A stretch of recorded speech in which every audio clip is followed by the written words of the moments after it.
தமிழக மக்களுக்கு வணக்கம். மகளிர் உரிமை தொகை நாளை முதல் உங்களோட வங்கி கணக்கில் வருமா வராதா அப்படிங்கிற டீட்டெயிலான விஷயத்தை இப்போ உங்களுக்கு சொல்லிடுறேங்க. நாளைக்கு என்னென்ன நடக்க போகுது அப்படிங்கிறத இன்றைக்கே நீங்கள் தெரிஞ்சிக்கலாம். மகளிர் உரிமை தொகை பார்த்தீங்கன்னா ஒவ்வொரு மாதமும் 15ஆம் தேதி மகளிர்களுடைய வங்கி கணக்கில் செலுத்திட்டு வந்தாங்க பழைய கவர்மெண்ட்டு.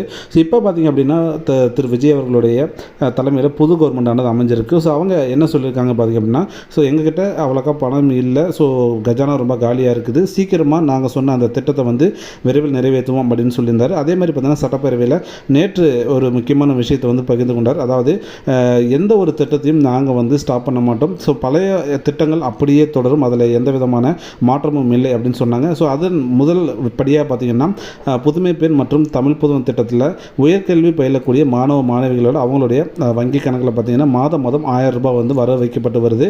அதை பார்த்திங்க அப்படின்னா இன்றைக்கி அவங்களோட வங்கி கணக்கில் வழங்கப்பட்டிருக்குது. புதுமை பெண் தமிழ் புதுமை திட்டத்தின் கீழ் உயர்கல்வி பயிலும் மாணவ மாணவிகளுக்கு மாதந்தோறும் 1000 ரூபாய் இனி தொடர்ந்து வழங்கப்படும் அப்படின்னு தற்பொழுது அந்த மாணவ மாணவிகளுடைய வங்கி கணக்கில் பார்த்திங்க அப்படின்னா அந்த பணம் செலுத்தப்பட்டிருக்குது.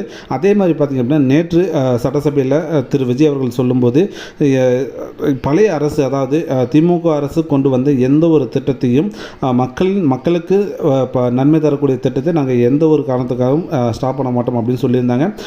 அதன் தொடர்ச்சியாக பார்த்திங்க அப்படின்னா இந்த விஷயம் நடந்திருக்கு. மகளிருக்கு இந்த உரிமை தொகையானது கிடைக்காதா அப்படின்னு பார்த்தோம் அப்படின்னா கண்டிப்பாக கிடைக்கிறதுக்கான வாய்ப்பு மட்டும்தான் அதிகம். நாளைக்கு பார்த்திங்க அப்படின்னா கண்டிப்பாக உங்களுடைய அக்கௌண்ட்டில் 1000 ரூபாய் பணமானது கிரெடிட் ஆகும் அப்படின்னு நீங்கள் நம்பலாம். ஏன்னா எந்த ஒரு திட்டத்தையும் அவர் ஸ்டாப் பண்ண மாட்டேன்னு சொல்லிட்டாரு. அவர் சொன்ன விஷயம் என்னென்னா 2500 ரூபா அந்த பணத்தை அதிகரித்து கொடுக்குறேன்னு சொன்னார். அது அதிகரித்து இப்பொழுதுக்கு கொடுக்கக்கூடிய சூழ்நிலை பார்த்திங்க அப்படின்னா அவங்களுடைய கருவூலத்தில் இல்லை, அதாவது பணம் இல்லை. அதனால் ஏற்கனவே அறிவிக்கப்பட்டிருந்த 1000 ரூபாய் அப்படிங்கிறது தொடர்ந்து கொடுக்கப்படும். சீக்கிரமே பார்த்திங்கன்னா 2500 ரூபா கொடுக்கப்படக்கூடிய அந்த சூழ்நிலை வந்த உடனே 2500 ரூபா கொடுத்துருவார் அப்படிங்கிறதுல எந்த விதமான மாற்று கருத்தும் இல்லை. தமிழக மக்கள் கொஞ்சம் பொறுமை காக்கணும். ஏன்னா அப்படின்னா இப்போ தான் ஒரு கவர்மெண்ட் வந்திருக்காரு. கிட்டத்தட்ட 10 லட்சம் கோடி ரூபாய்க்கு மேலே கடன் இருக்குது. ஒரு குடும்பத் தலைவராக அவர், அதாவது நம்ம தமிழகத்தின் குடும்பத் தலைவராக அவர் சிந்திச்சிருக்கக்கூடிய ஒரே ஒரு விஷயம் என்னென்னா மொத்த கடனையும் அடைக்கணும், மக்களுடைய வாழ்வாதாரத்தை மேம்படுத்தணும் அப்படிங்கிறது தான். 2500 ரூபா பணம் உடனே வேணும் அப்படின்னு ஒரு சிலர்லாம் நீங்கள் கமெண்ட் பண்ணுறீங்க, நான் பார்த்துருக்கேன். 2500 ரூபா கண்டிப்பாக உங்களுக்கு கிடைக்கும், அதில் எந்த சந்தேகமும் இல்லை. ஆனால் தொடர்ந்து இந்த திட்டத்தை செயல்படுத்திட்டு வர்றதுக்கு அந்த 1000 ரூபாய் பணத்தை நீங்கள் கம்பல்சரி வாங்கிக்கிங்க. அதில் எந்த விஷயமும் இருக்காதுன்னு நான் நம்புகிறேன்.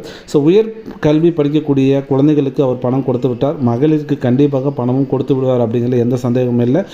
கூடிய விரைவில் 2500 ரூபா பணத்தை அவர் உங்களோட வங்கி கணக்கில் செலுத்துவார், சொன்னதை கண்டிப்பாக செய்வார் அப்படின்னு நீங்கள் முழுமையாக நம்புங்க. நம்மளுடைய Tamil investor official YouTube channel பார்த்திங்க அப்படின்னா மேக்ஸிமம் அரசு சார்ந்த திட்டங்களை தொடர்ந்து உங்களுக்கு கொடுத்துட்ருக்குது. எப்படி இன்வெஸ்ட்மெண்ட் பண்ணலாம், குழந்தைகளுக்கு நன்மை தரக்கூடிய பல விஷயங்களை நம்ம சேனலில் சொல்லிகிட்ருக்கோம். தொடர்ந்து சப்ஸ்கிரைப் பண்ணுங்கள். அரசு திட்டங்கள், தொழில் எப்படி பண்ணுறது, லோன் எப்படி வாங்குறது அப்படிங்கிற எல்லா விஷயம் பார்த்திங்க அப்படின்னா நம்ம சேனலில் சொல்லி கொடுத்துட்ருக்கோம். தொடர்ந்து நம்ம சேனலை சப்ஸ்கிரைப் பண்ணி தொடர்ந்து ஃபாலோ பண்ணுங்கள். உங்களுக்கு ரொம்ப ரொம்ப பயனுள்ளதாக இருக்கும். மீண்டும் ஒரு நல்ல ஒரு தகவலோடு சந்திக்கிறேன். நன்றி, வணக்கம்.